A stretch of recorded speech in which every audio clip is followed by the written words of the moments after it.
لیکن تمہیں پتہ ہے تمہاری حرکتیں ایسی ہیں جو مجھے اس طرح سے کرنے پر مجبور کر دیتی ہیں۔ آرش کہتا ہوا اپنے دونوں ہاتھ جھاڑتا اٹھ کھڑا ہوتا ہے۔ اٹھتے ہی مالا کی طرف اپنا دایاں ہاتھ بڑھاتا ہے، جسے تھامنے سے پہلے مالا تجسس سے دیکھنے لگتی ہے۔ اب میرا ہاتھ نہ تھام کر مجھے یہ کہنے پر مجبور مت کرنا کہ تم مجھے سب سے زیادہ بری کس وقت لگتی ہو۔ اپنا ہاتھ مزید مالا کی طرف بڑھاتے ہوئے بولا، آپ کو تو میں ہمیشہ بری لگتی ہوں، اس لیے آپ کبھی بھی میری بات ماننا فرض نہیں سمجھتے، مجھے جھوٹے دلاسے دے کر مجھے انتظار کرواتے ہیں۔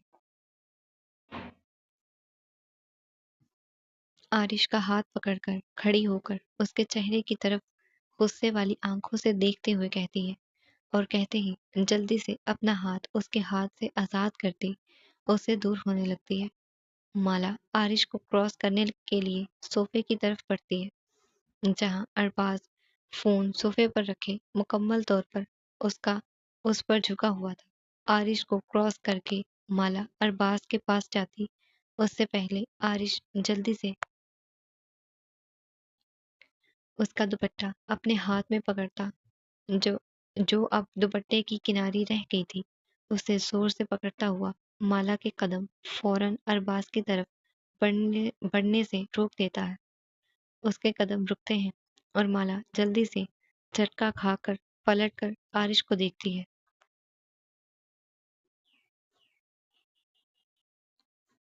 ارباز، نیچے دادو بلا رہے ہیں تمہیں، ابیہا اور روحان کے لیے چاکلیٹس لے کر آئے ہیں، ڈھیر ساری، جلدی سے جا کر اپنا حصہ لے لو اس سے پہلے ابیہا ساری چاکلیٹس کھا لے۔ آرش کہتا ہی ہے کہ ارباز کی دوڑ لگتی ہے۔ وہ بنا بریک دوڑتا ہوا کمرے سے نکلتا سیدھا نیچے ہال میں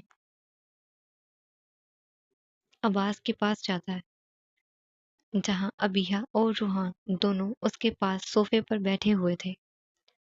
دادو، ارباز بولتے ہوئے سیڑھیوں سے نیچے اترتا ہے کہ اس کی آواز پر ہال میں موجود عباس، زیان اور بانی تینوں فوراً سے اس کی طرف دیکھنے لگے تھے۔ صرف وہ ہی نہیں، دونوں بچے بھی۔ آرام سے چھوٹے خان، زیان ارباز کو دیکھ جلدی سے اس کی طرف لپکتے ہوئے بولا اور اسے آخری کی چند سیڑھیوں سے خود اتارتا ہے۔ جیسے ہی ارباز کے قدم ہال میں رکھے جاتے ہیں، وہ فوراً سے عباس کے پاس جاتا ہے اور اس کے سامنے دونوں ہاتھ کمر پر رکھ کر سر ہلکا سا نیچے کی طرف جھکائے لیکن اپنی آنکھیں ماتھے پر سجائے عباس کو دیکھنے لگتا ہے۔ کیا ہو گیا ہے؟ اس طرح سے کیوں دیکھ رہے ہو مجھے؟ عباس پوچھتا ہے۔ آپ مجھ سے پیار نہیں کرتے نا؟ ارباز غصے میں پوچھتا ہے۔ یہ تم سے کس نے کہہ دیا کہ میں تم سے پیار نہیں کرتا؟ عباس کا ایک اور سوال آیا تھا۔ کسی نے نہیں کہا، وہ تو مجھے خود پتا چل گیا۔ آپ کو پتا ہے نا، اب میں بڑا ہو رہا ہوں تو مجھے بھی سب چیزیں پتا چل جاتی ہیں۔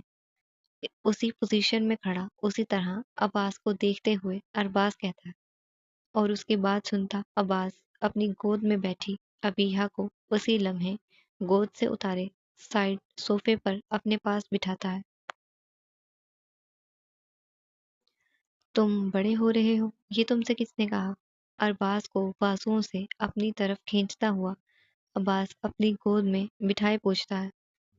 بابا نے، انہوں نے کہا میں بڑا ہو گیا ہوں اور بڑے کے ساتھ ناانصافی کرنا اچھی بات نہیں ہے۔ اپنے دادو کی طرف دیکھے معصومیت سے بھرپور انداز میں کہتا ہے، جس پر عباس کے ساتھ ساتھ زیان اور بانی بھی ہنس پڑتے ہیں۔ کس ناانصافی کی بات کر رہے ہو؟ ایسا بھی کیا کر دیا میں نے؟ مجھے تو نہیں لگتا کہ میں نے تمہارے ساتھ کوئی ناانصافی کی ہے۔ عباس اپنی ہنسی پر ضبط کرتے ہوئے پوچھتا ہے۔ یہ ناانصافی ہی تو ہے دادو، آپ میرے لیے چاکلیٹس نہیں لے کے آتے، آپ صرف ان دونوں کے لیے لاتے ہیں، اور یہ چڑیل مجھے دیتی نہیں ہے، میرے حصے کی بھی چاکلیٹس کھا جاتی ہے۔ ارباز اپنے دادو سے شکایتی انداز میں کہتا ہوا جلدی سے اپنے ساتھ بیٹھی ابیحا کی طرف دیکھتا ہے، جو دونوں پیر صوفے کے اوپر رکھے ہوئے صوفے کے سائڈ والے حصے سے ٹیک لگائے سب کی طرف دیکھ بھی رہی تھی اور نہیں بھی۔ اوئے چھوٹے چڑیل نہیں بولو اس کو، ارباز کی بات کا جواب عباس دیتا اس سے پہلے ہی روحان جلدی سے صوفے سے اتر کر بولنے لگتا ہے۔ چڑیل کو چڑیل ہی بولتے ہیں بھائی، ارباز بھی عباس کی گود سے اترتے ہوئے بولا۔ وہ چڑیل کو بولتے ہیں میری لڑکی کو نہیں۔ اوئے چھوٹے پیکٹ، میری بیٹی تمہاری لڑکی کب سے ہو گئی؟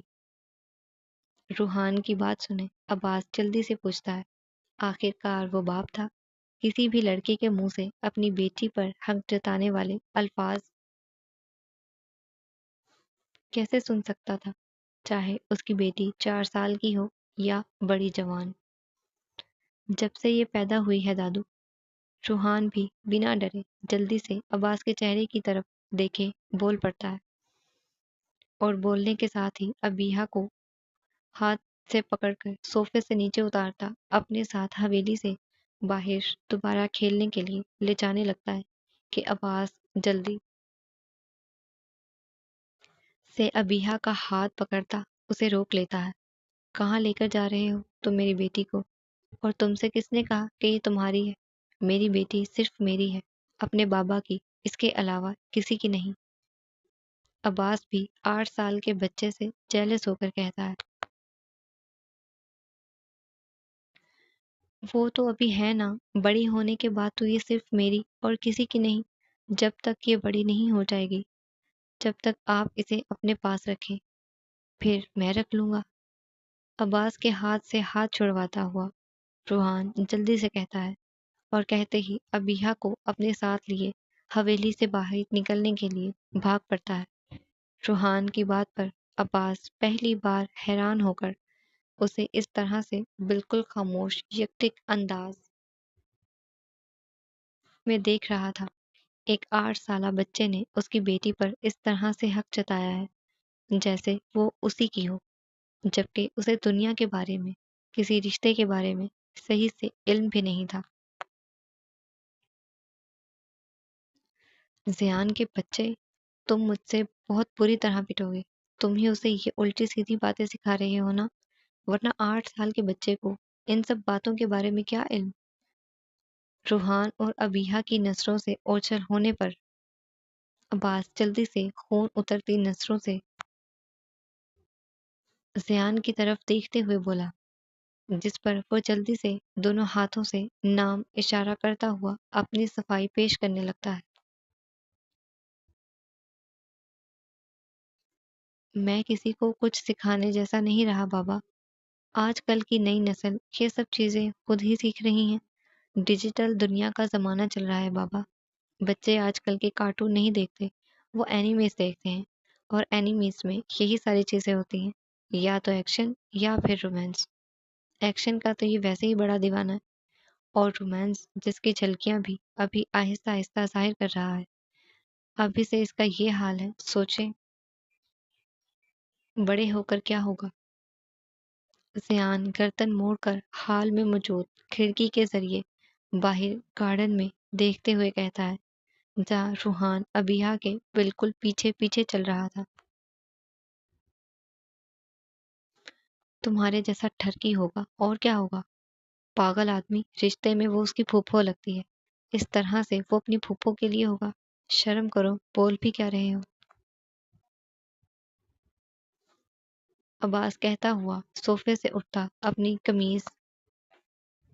اپنی قمیض جھاڑتے ہوئے کہتا۔ عباس کو کھڑا دیکھ زیان اور بانی بھی جلدی سے اٹھ جاتے ہیں۔ اصل پھپھو تو نہیں ہے نا بابا اس کی، زیان اپنی بات پر زور دیتے ہوئے کہتا ہے، جس پر عباس ایک نظر اس کو اور ایک نظر کھڑکی سے باہر روحان کو دیکھتا ہے، اور دونوں کو دیکھنے کے بعد وہ سر جھکائے اپنے پاس صوفے پر بیٹھے ارباز کی طرف دیکھتا ہے،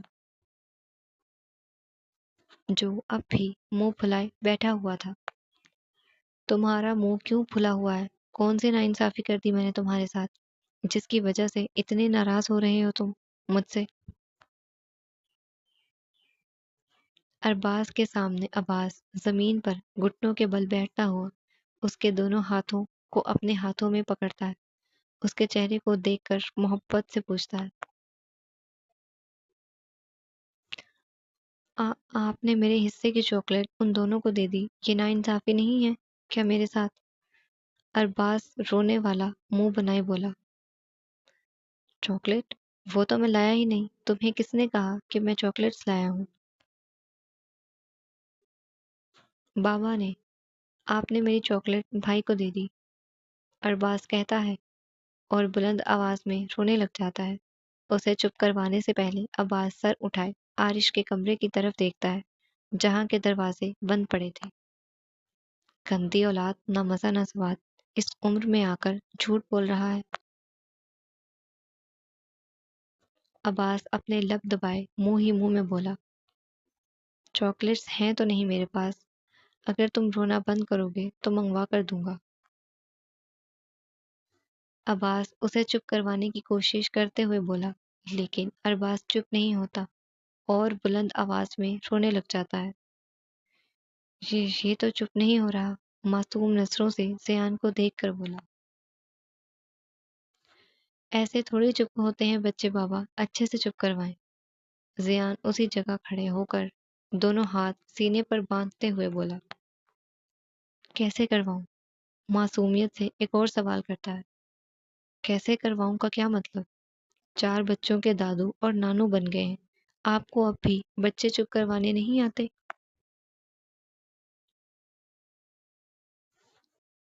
تم میرے ساتھ للو نہیں چلاؤ، چپ کرواؤ اس کو۔ اپنے دانت بھینچتے ہوئے چھوٹی چھوٹی سی آنکھوں کو بڑا بڑا کرتے ہوئے بولا۔ آواز کے اس طرح سے کہنے پر سینے پر باندھے دونوں ہاتھ جلدی سے زیان نیچے چھوڑتے ہوئے عباس کے پاس آتا اور اس کے سامنے سے ارباز کو صوفے سے اپنے گود میں اٹھاتا ہے۔ ارے میرے بھتیجے، تم رو نہیں، یہ دنیا ویسے ہی بہت ظالم ہے، میں ہوں نا تمہیں چاکلیٹس دلوانے کے لیے، چلو تمہارا یہ ہینڈسم چاچو تمہیں چاکلیٹ دلواتا ہے۔ زیان کہتے ہوئے ارباز کو اپنی گود میں اٹھائے حویلی سے باہر نکل جاتا ہے اور باہر نکل کر سیدھا اپنی گاڑی کی طرف بڑھتا ہے۔ ارباز اور زیان کو جاتا دیکھ روحان اور ابیہا بھی جلدی سے دوڑ کر ان کے پاس جاتے ہیں۔ زیان ایک نظر اپنی گود میں موجود ارباز کو دیکھتا ہے اور پھر ابیہا اور روحان کو بھی گاڑی کی پچھلی سیٹ پر بیٹھنے کا اشارہ کرتا ہے۔ تینوں بچوں کو پچھلے سیٹ پر بٹھاتا کچھ ڈرائیونگ سیٹ سنبھالتا ہوا زیان حویلی سے نکل جاتا ہے اور انہیں مزے کے کھلونے، چاکلیٹس اور آئس کریم کھلوانے کے لیے۔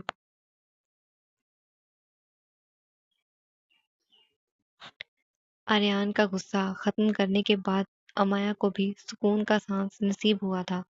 وہ شاور لے کر نہا کر فریش ہو کر آریان کے 3 پیس سوٹ میں کی پینٹ اور شرٹ میں ملبوس کھڑکی کے پاس موجود صوفے پر دونوں پیر اوپر کیے اپنے دونوں بازوؤں کو اپنی ٹانگوں کے گرد باندھے ہوئے اپنی بازو پر سر رکھے گردن موڑ کر وہ کھڑکی کے باہر یونیورسٹی کا ماحول دیکھ رہی تھی، جہاں پر کچھ اسٹوڈنٹس باہر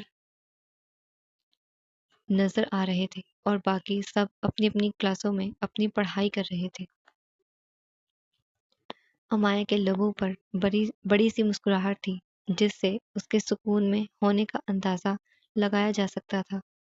آریان اس وقت شاور لینے کے لیے گیا ہوا تھا۔ جب تک وہ واپس آتا تب تک امایا بنگلے میں ایک نوکر کو فون کر کے الہان کے بارے میں پوچھنے لگتی ہے، جو بنگلے میں اس وقت نوکروں کے پاس اکیلا تھا۔ صوفے سے اٹھ کر بیڈ کے سائڈ ٹیبل پر موجود اپنے فون کو اٹھائے وہ ابھی بنگلے میں کال لگانے ہی لگی تھی کہ اتنے میں آریان شاور لے کر بنا شرٹ کے گیلے بالوں میں ہاتھ پھیرتا ہوا واش روم سے باہر نکلتا ہے۔ امایا ایک ہی لمحے کے اندر ایک ہی جگہ پر کھڑی ہو جاتی ہے۔ نظریں اس کی آریان کے وجود پر جو رک گئی تھی۔ اب اگر تم مجھے ان نظروں سے دیکھو گی تو ریڈ روز 1 گھنٹے کے بعد مجھے دوبارہ شاور لینا پڑ جائے گا۔ امایا کی نظروں کو اپنے آپ پر اس طرح سے رکا دیکھ آریان اسے ٹیز کرنے والے انداز میں کہتا ہے، جس پر امایا جلدی سے ہوش کی دنیا میں آتی آریان سے نظریں ہٹا کر اس کی طرف پشت کرتی ہوئی اپنی آنکھیں بند کر کے کھولتی فون اسکرین کی طرف غور سے دیکھنے لگتی ہے۔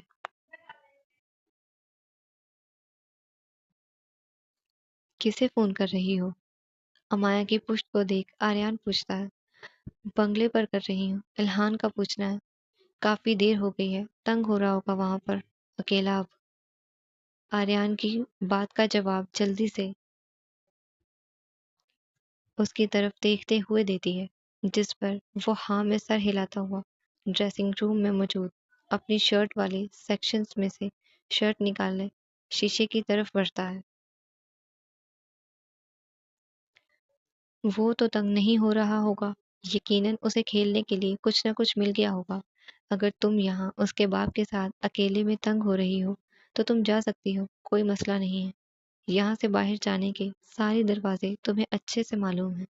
جس دروازے سے جانا چاہتی ہو چلی جاؤ، روکوں گا نہیں۔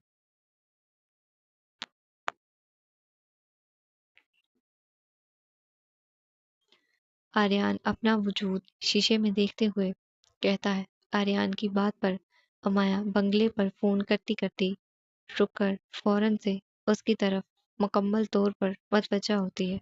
ایک ہاتھ کمر پر رکھے، دوسرے ہاتھ میں فون پکڑے، اس کو بیڈ پر پھینکتی ہوئی اور آریان کو دیکھنے لگتی ہے، جو بنا اس کی طرف دیکھے تیار ہونے میں مصروف تھا۔ آریان کے لہجے میں سے ظاہر تھا کہ اس کی ناراضگی مکمل طور پر ختم نہیں ہوئی، وہ اب بھی اس سے ناراض ہے۔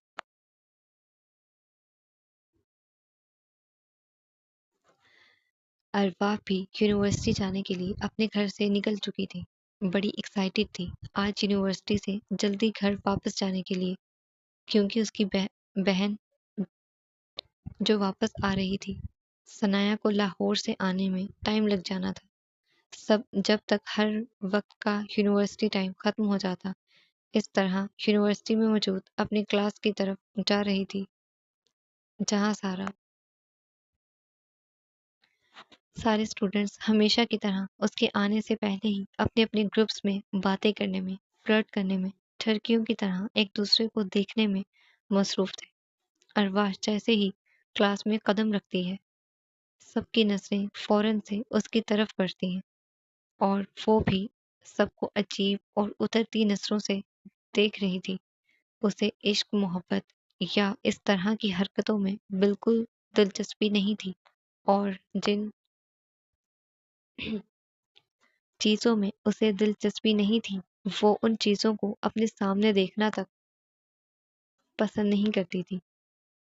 اس وقت بھی وہ سب پر عجیب سی نظریں ڈالتی ہوئی اپنی سیٹ کی طرف بڑھتی ہے، اپنے ہاتھ میں لٹکائے بیگ کو زور سے اپنی کرسی پر پھینک کر پٹکنے والے انداز میں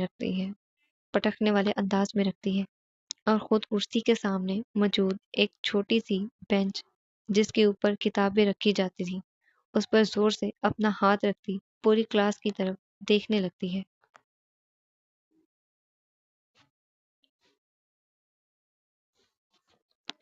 میرے خیال سے میری باتیں تم لوگوں کے ذہن میں نہیں آتی،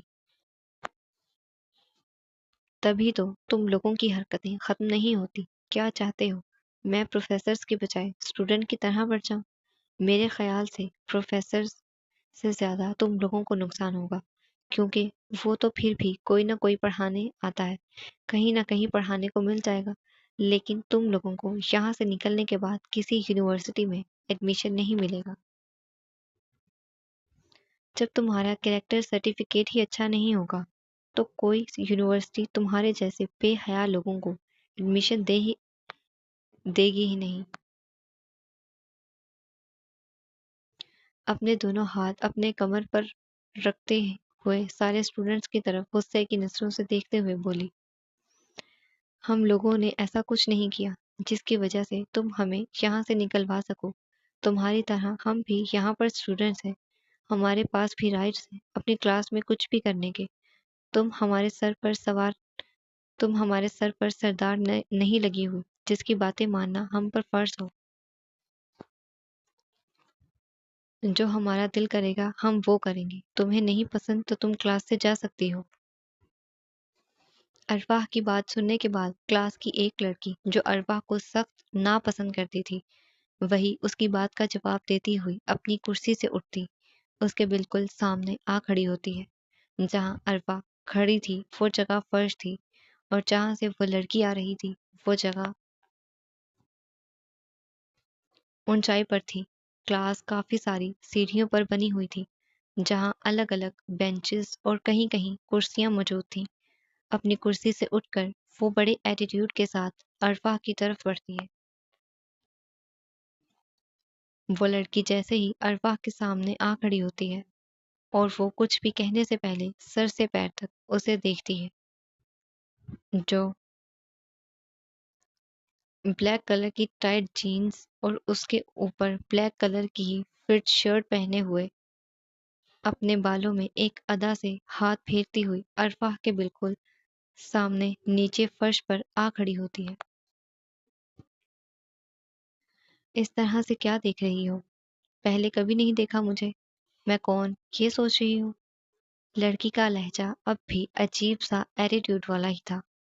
وہ سامنے والے کو کچھ نہ سمجھنے والے انداز میں دیکھتے ہوئے کہہ رہی تھی،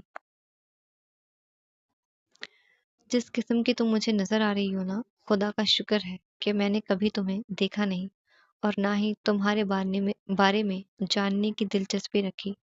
توبہ استغفر اللہ، تم جیسی لڑکیوں سے تو میں 100 فٹ کی دوری پر ہی ٹھیک ہوں۔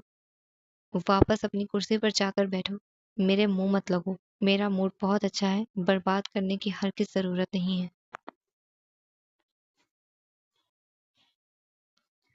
ارواح اپنے ہاتھ سے اسے جانے کا اشارہ کرتی ہو اس پر سے اپنی نظریں ہٹا لیتی ہے، لیکن اس کے اس طرح سے کہنے پر اس کے سامنے کھڑی لڑکی غصے کی صورت میں جلدی سے اس کے بازو پر ہاتھ رکھے اسے اس کا رخ اپنی طرف موڑتی ہے۔ ایکسکیوز می، تم خود کو سمجھ کیا رہی ہو؟ تمہارے جیسی لڑکی کے منہ لگنا مجھے بھی پسند نہیں، تو برائے مہربانی اپنی حد میں رہو۔ اور یہ جو تم یونیورسٹی کے پروفیسرز اور اسٹوڈنٹس کی دشمن بنی ہوئی ہو نا، تمہاری اطلاع کے لیے عرض ہے، یہ یونیورسٹی میرے ڈیڈ کے دیے گئے فنڈ سے چلتی ہے، اس لیے یہاں پر تو اب وہی ہوگا جو میں چاہوں گی۔ بہت ہو گیا تمہارا روب، اب اپنی حد میں رہنا سیکھو۔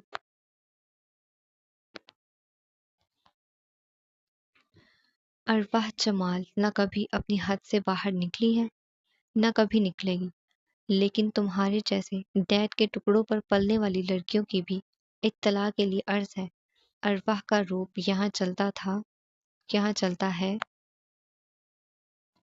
اور جب تک ارواح یونیورسٹی میں موجود ہے اس کا روپ ہی چلے گا۔ تمہارے جیسے چند کاغذ کے ٹکڑے دینے والے لوگوں کے بس کی بات نہیں ہے میرا روپ ختم کرنا، آئی سمجھ؟ ارواح کہتے ہی ہلکا سا طنزیہ مسکراتی ہوئی ایک نظر اس لڑکی کو دیکھتی، گندا سا الٹی والا منہ بناتی ہوئی کرسی پر بیٹھنے لگتی ہے کہ وہی لڑکی جلدی سے زور سے ارواح کی کرسی پر لات مارتی اور غصے میں بلند آواز میں بولنے لگتی ہے،